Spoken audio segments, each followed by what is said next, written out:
today's topic is OCM Chapter 4 Forms of Business Organization 1 जिसका आज हम लोग लेने वाले हैं features of joint stock company. यानी कि एक कंपनी के क्या क्या फीचर्स होते हैं। इसके अंदर काफ़ी अलग अलग फीचर्स दिए गए और काफ़ी ज़्यादा भी फीचर्स है, तो एक एक करके सारे फीचर्स जान लेते हैं। सबसे पहला जो फीचर होता है एक जॉइंट स्टॉक कंपनी का, वो होता है वॉलंटरी एसोसिएशन। यानी कि अगर हम एक कंपनी खोलते हैं, ठीक है, आपको कंपनी के बारे में तो मालूम होगा ही कंपनी क्या होती है, हमने लास्ट लेक्चर में जाना था कंपनी किसे कहते हैं।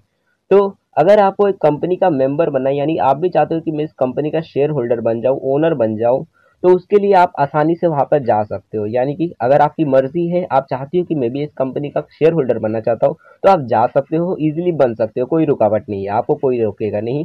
एंड देन अगर आप चाहते हो कि इस कंपनी को छोड़ना भी, तो आप इजीली छोड़ भी सकते हो, किसी से पूछने की भी जरूरत नहीं है, किसी से परमिशन लेने की जरूरत नहीं है। तो क्योंकि एक वॉलंटरी एसोसिएशन, यहाँ पे आना भी मतलब आने के लिए भी कोई रुकावट नहीं है और जाने के लिए भी रुकावट नहीं है। आपकी मर्जी है आओ, आपकी मर्जी है तो चले जाओ। ठीक है, तो ये एक पहला फीचर इसका होता है कि जॉइंट स्टॉक कंपनी में वॉलंटरी एसोसिएशन है, उसके अंदर जो चाहे वो आ सकता है, जो चाहे वो छोड़ के जा भी सकता है। सेकंड इसका फीचर होता है रजिस्ट्रेशन का। यानी कि अगर हम कंपनी खोलते हैं, एक जॉइंट स्टॉक कंपनी को खोलेंगे, तो उसके लिए सबसे पहले हमारे पास एक मतलब बेसिकली सर्टिफिकेट होना चाहिए, सर्टिफिकेट इनकॉर्पोरेट। और बेसिकली ये जो रजिस्ट्रेशन होता है ये कंपलसरी होता है कंपनीज के लिए। बेसिकली रजिस्ट्रेशन किस तरह से होता है तो वो बताता हूँ। देखो, जब भी किसी को कंपनी खोलनी होती है तो उसे रजिस्ट्रेशन करवाना कंपलसरी होता है, क्योंकि काफ़ी सारे रीजंस होते हैं। और कंपनीज एक्ट 2013, ये जो एक्ट है, लॉ है, इसके अंदर लिखा है कि जो भी कंपनी अगर चाहती है कि वो कंपनी बनना चाहती है तो उसको रजिस्ट्रेशन करवाना कंपलसरी है, उसके बिना वो अपनी कंपनी को खोल नहीं सकता, उस रजिस्ट्रेशन के बिना। तो अब बेसिकली रजिस्ट्रेशन किस तरह से होता है, तो रजिस्ट्रेशन में बस हमें क्या करना पड़ता है, जो रजिस्ट्रार ऑफ कंपनी यानी आरओसी के पास जाकर वहाँ पे हमें कुछ लीगल डॉक्यूमेंट्स को जमा करने पड़ते हैं। यानी काफ़ी सारे लीगल डॉक्यूमेंट्स होते हैं, काफ़ी सारे फॉर्म्स भरने पड़ते हैं, काफ़ी सारी फॉर्मेलिटीज़ करनी पड़ती है। और बेसिकली वो जो फॉर्मेलिटीज़ होती है, वो जो फॉर्म्स होते हैं काफ़ी ज़्यादा एक्सपेंसिव भी होते हैं, मतलब काफ़ी ज़्यादा हाई पेमेंट करनी पड़ती है, और रजिस्ट्रेशन के लिए काफ़ी एक्सपेंसिव पड़ जाता है। तब जाके हमें मिलता है सर्टिफिकेट ऑफ इनकॉर्पोरेट। ठीक है, मतलब बेसिकली सर्टिफिकेट है जिसकी मदद से हम अपनी कंपनी को स्टार्ट कर पाएंगे। ठीक है, और एक और बात बता देता हूँ कि यहाँ पे हमें दो तरह के सर्टिफिकेट मिलते हैं। यानी कि अगर आपकी प्राइवेट लिमिटेड कंपनी है, इसके बारे में हम जानेंगे कि प्राइवेट लिमिटेड कंपनी क्या होती है और पब्लिक लिमिटेड कंपनी क्या होती है, लास्ट में, इस वीडियो के लास्ट में जान लेंगे, थोड़ा बहुत ओवरव्यू ले लेंगे। तो देखो, प्राइवेट लिमिटेड कंपनी जो होती है, उसके वो जो जब रजिस्ट्रेशन करवाती है तो उसको मिलता है सर्टिफिकेट ऑफ इनकॉर्पोरेशन। यानी कि ये जो सर्टिफिकेट है ये मिलता है, पर्टिकुलर सर्टिफिकेट। लेकिन जो पब्लिक कंपनी होती है, यानी पब्लिक लिमिटेड कंपनी जो होती है, उसको मिलता है certificate of commencement of business, ये सर्टिफिकेट मिलता है। तो दोनों को अलग अलग तरह के सर्टिफिकेट्स मिलते हैं। दोनों में हमें क्या डिफरेंस है, क्या मतलब होता है, वो अभी ये लेक्चर के लास्ट में जानेंगे, अभी इतना समझ लो। दोनों को अलग अलग तरह के सर्टिफिकेट्स मिलते हैं, और इन सर्टिफिकेट के बिना ये अपनी बिजनेस को स्टार्ट नहीं कर सकते। तो एक बार सर्टिफिकेट मिल जाए उसके बाद अपने बिजनेस को स्टार्ट कर सकते हैं, रन कर सकते हैं।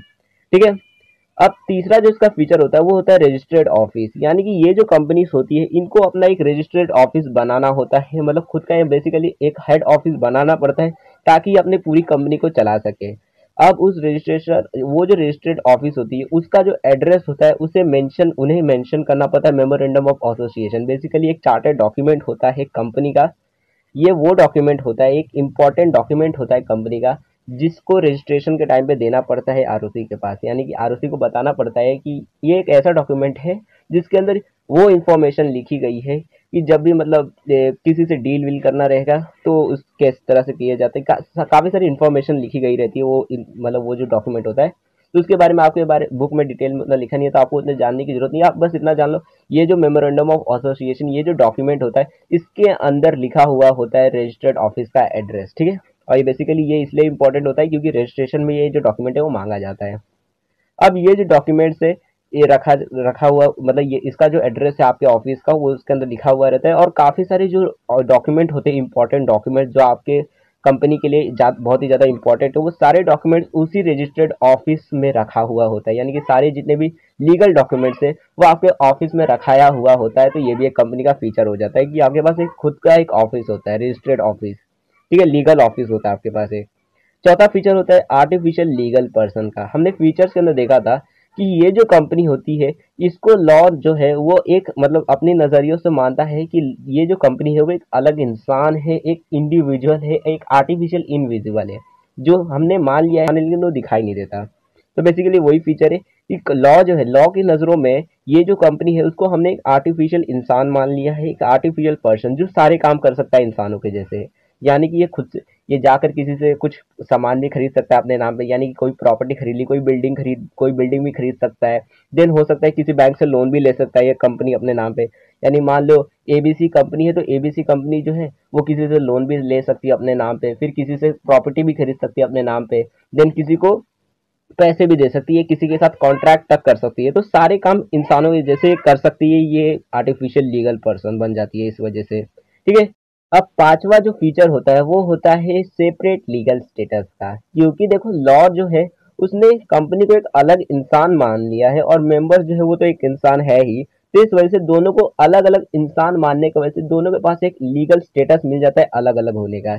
यानी कि कंपनी अगर कोई गलती करती है तो ये माना जाएगा कि कंपनी ने गलती की है, ना कि उसके मेंबर्स ने गलती की है। तो ये एक फीचर जिसका हो जाता है कि कंपनी जो होती है उसके पास सेपरेट लीगल स्टेटस होता है, यानी कि कंपनी को अलग माना जाता है और उसके जो मेंबर्स है यानी कि जो शेयर होल्डर्स है उनको अलग माना जाता है।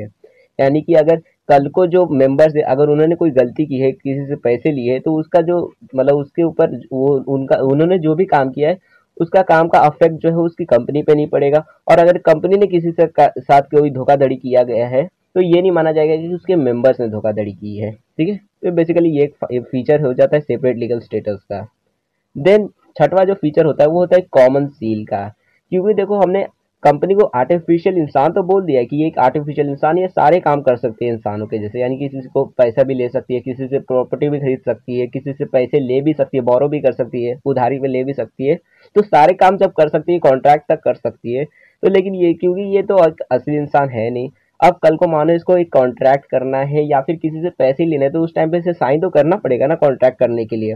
तो उस टाइम पे क्योंकि ये तो असली इंसान है नहीं कि हाथ पेन निकाला और साइन कर दिया, तो इसलिए ये जो कंपनी होती है इनके पास एक कॉमन सील होता है, यानी कि स्टैंप होता है, थप्पा होता है, जिसकी मदद से ये दिखाते हैं कि कंपनी जो है वो ये एग्री करती है जो भी कॉन्ट्रैक्ट हो रहा है उससे, मतलब साइन के बिहाफ पर ये अपना एक सील लगा देते हैं, एक थप्पा लगा देते हैं। तो ये इनके पास होता है, ये भी एक फीचर हो जाता है कि ये जो कंपनीज होती है इनके पास एक खुद का एक अलग से सील होता है, कॉमन सील होता है, जो ये खुद की कंपनी के लिए बनाए रहते हैं। और जितने भी लीगल डॉक्यूमेंट्स होते हैं कंपनी के, हर एक डॉक्यूमेंट के ऊपर ये अपने कंपनी का जो थप्पा है, सील है, कॉमन सील, वो लगा देते हैं, ताकि ये पता चले कि ये जो कंपनी है, ये जो पर्टिकुलर कंपनी की जितनी भी प्रॉपर्टीज है वो सब के सब कंपनी के नाम पे है, यानी कि मेंबर्स के नाम पे नहीं है, वो कंपनी के नाम पे है। और वो कैसे पता चलेगा? वो सील्स को देखकर, यानी थप्पे को देखकर। देन सातवां जो इसका फीचर है वो है लिमिटेड लाइबिलिटी का, यानी कि क्योंकि यहाँ पे हमने सेपरेट लीगल स्टेटस हमें मिल चुका है, यानी कि कंपनी को हमने अलग मान लिया है, मेंबर्स को अलग मान लिया है। तो कल को मान लो ये जो मतलब कंपनी है किसी से अगर लोन लेती है और अगर उस लोन को नहीं भर पाती है, तो लोन देने वाली जो पार्टी है वो मेंबर्स के घर पे नहीं आ सकती पैसे वसूली करने के लिए कि आप कंपनी के असेट्स तो बेच दिए लेकिन अभी भी पैसे वसूली नहीं हुए, तो अब आप अपने घर के असेट्स को बेचो, यानी कि अपना घर बार बेचो, देन मेरे को पैसे दो। तो ऐसा नहीं होगा। उस टाइम पर ये कहा जाएगा कि कंपनी अब नहीं दे पा रही है तो हम कुछ नहीं कर सकते, हम मेंबर्स के घर पे नहीं जा सकते, क्योंकि मेंबर्स जो है हमने उनमें अलग माना है और कंपनी को हमने अलग माना है। यानी कि अगर कंपनी ने पैसे लिए तो हम ये कहेंगे कि कंपनी को ही वो पैसे देने पड़ेंगे, ना कि उसके मेंबर्स को देने पड़ेंगे। तो ये एक फायदा, मतलब ये एक फीचर हो जाता है इसका लिमिटेड लाइबिलिटी का, कि जो मेंबर्स होते हैं, जो शेयर होल्डर्स होते हैं, उनको अपने जैसे एक्स्ट्रा पैसे देने की जरूरत नहीं होती है। अगर डूबने का भी होगा तो जितना उन्होंने कंपनी में पैसे लगाए होंगे सिर्फ उतना ही डूबेगा और एक्स्ट्रा पैसे नहीं डूबेंगे। तो ये एक फीचर इसका हो जाता है। ठीक है।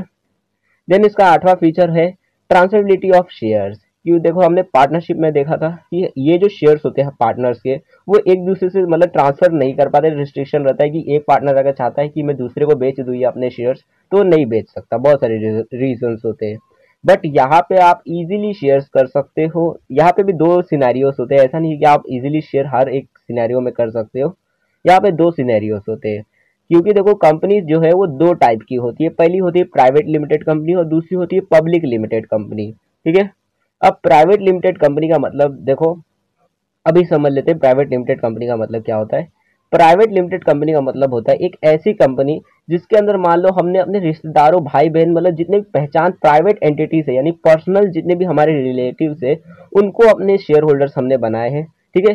तो ये जब ऐसी कोई कंपनी होती है जिसके अंदर सिर्फ प्राइवेट लोग होते हैं, इसको हम प्राइवेट लिमिटेड कंपनी कहते हैं।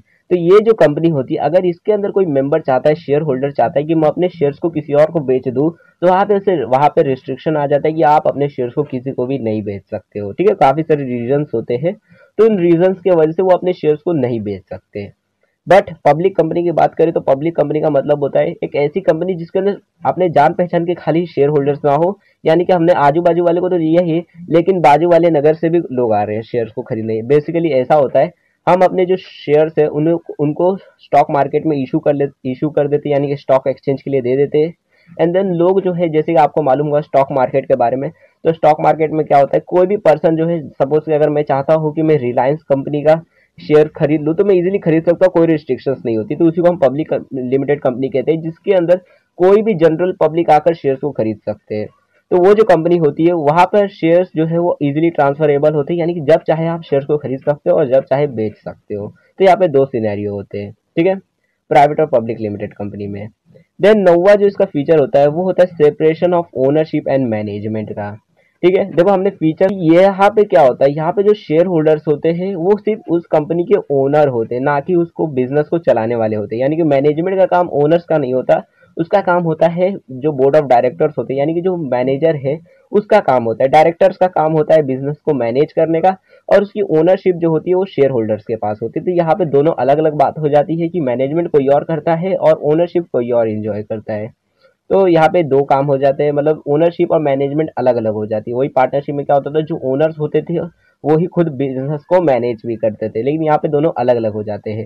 शेयर होल्डर्स जो है वो सिर्फ ओनरशिप करते हैं, यानी सिर्फ पैसे लगाने का काम करते हैं, और बिजनेस को मैनेज करने का काम बोर्ड ऑफ डायरेक्टर्स करते हैं, जिन्हें हम डायरेक्टर्स या फिर मैनेजर्स भी कहते हैं।